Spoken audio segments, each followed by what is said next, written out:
the Hollywood Spotlight, presenting an all-star review from the entertainment center of the world, Hollywood.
Once more, friends, this is Tom Jeffrey, and we come to you with a sparkling array of Hollywood talent to entertain you during this session of our Hollywood Spotlight. You're going to have the pleasure of hearing those three famous young men about town, the three ambassadors. Then Phil Harris and his great orchestra are featuring this time that charming little singer from Dixie, Leah Ray. Of course, the Hollywood troubadour Larry Burke is with us, and as a final topper, Bob Burns, interviewed by our very good friend Don Wilson. Well, let's get underway as the three ambassadors stomp off with the Dixieland Band.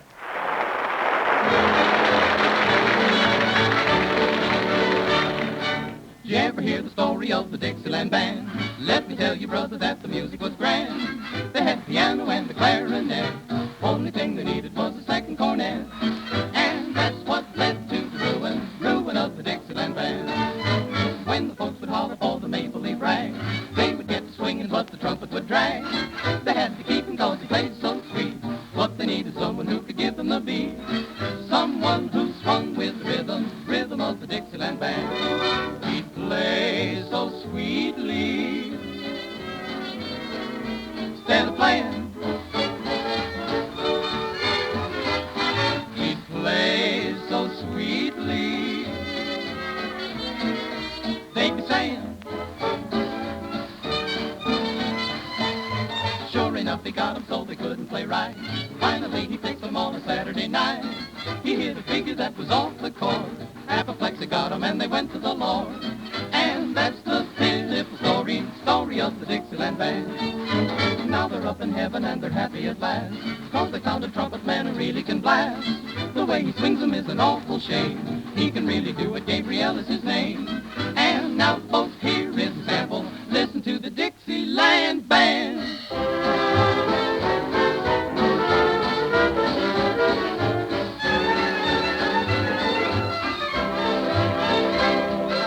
If you hear a trumpet start to play, don't you be afraid, it's the Judgment Day, 'cause it's just Mr. Gabriel sounding his A. Ra-da-da-da-da-da-da-da-da, and the Dixieland Band is a-fixin' to play.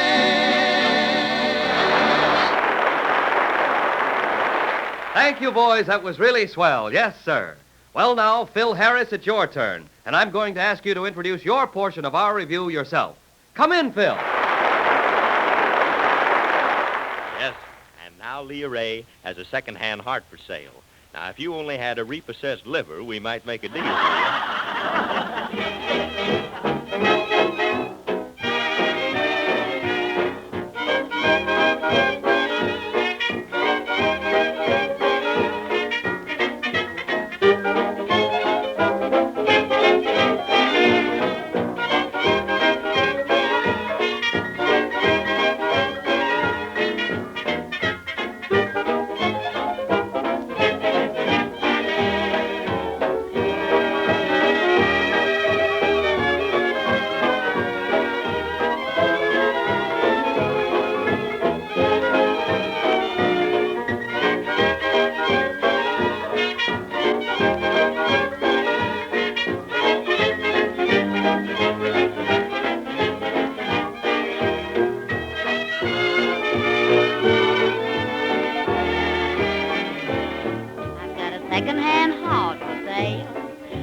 certain someone who will make it just as good as new, my second-hand heart for sale. I know it wasn't used so very much. It only needs somebody's gentle touch. So won't somebody try to patch it up and see if he can match it up, my second-hand heart for sale. Though it's kind of ragged, just a wee little bit bare, showing a few signs of wear, but it could be mended with care. The price I know is really very low. I'd only ask a little kiss or so. So won't somebody come along and say, I'll take it, 'cause it's bargain day, second-hand heart for sale.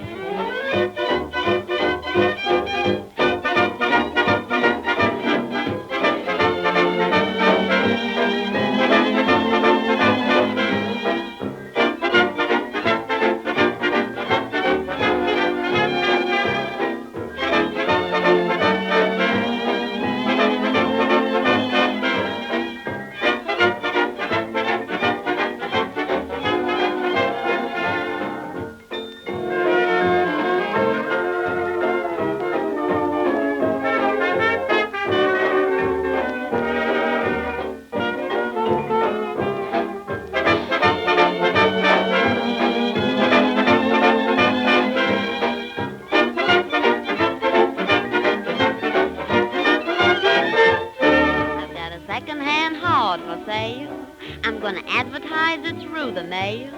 I want to find a certain someone who will make it just as good as new, my second-hand heart for sale. I know it wasn't used so very much. It only needs somebody's gentle touch. So won't somebody try to patch it up and see if he can match it up, my second-hand heart for sale.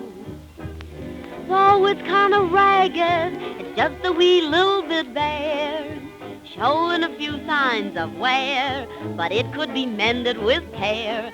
The price I know is really very low. I'd only ask a little kiss or so. So won't somebody come along and say, I'll take it, 'cause it's bargain day, second-hand heart for sale. Oh, that was delightful, Leah, and we're looking forward to hearing from you soon again. All right, Don Wilson, bring that young man of the mountain out on the stage with you, and let's have a go at a bit of Arkansas foolosophy. Don Wilson, ladies and gentlemen, and Bob Bird. I wonder what's the matter with Bob. He looks kind of pale. Listen, you want to know why I look pale, Don. That's what I want to know. Well, you see, I've been working all week at a local vaudeville house here, and this applause just kind of startled me here, is all. Well, they tell me that you stopped the show over there. Is that right? No, Don, I didn't exactly stop the show, but I did slow it up quite a bit. You know, I've often wondered how you ever got started in the show business, Bob. Don, I started in show business on a dude ranch down in Arkansas. I was a comedian down there in the stable. Comedian in the stable? Yeah. I never heard of a comedian in the stable. Well, you see, they had a lot of stubborn horses, Don. They'd clamp their teeth shut and wouldn't let the boys put the bits in their mouth, and it was my job to tell jokes to these horses. Then when the horses would start to yawn, they'd slip the bits in their mouth. Tell me, did you ever make the horses laugh? No, I didn't, Don. It wasn't till some time later when I started in vaudeville that I got my first horse laid. Tell me, was telling jokes to the horses all you had to do in the stable? No, Don, I was also the stable stenographer. Oh, the stable stenographer. Yeah. You mean you took down dictation? No, I took down hay for the horse. Even at that, Don, I liked it much better than I did later on in vaudeville. Well, tell me, why was that?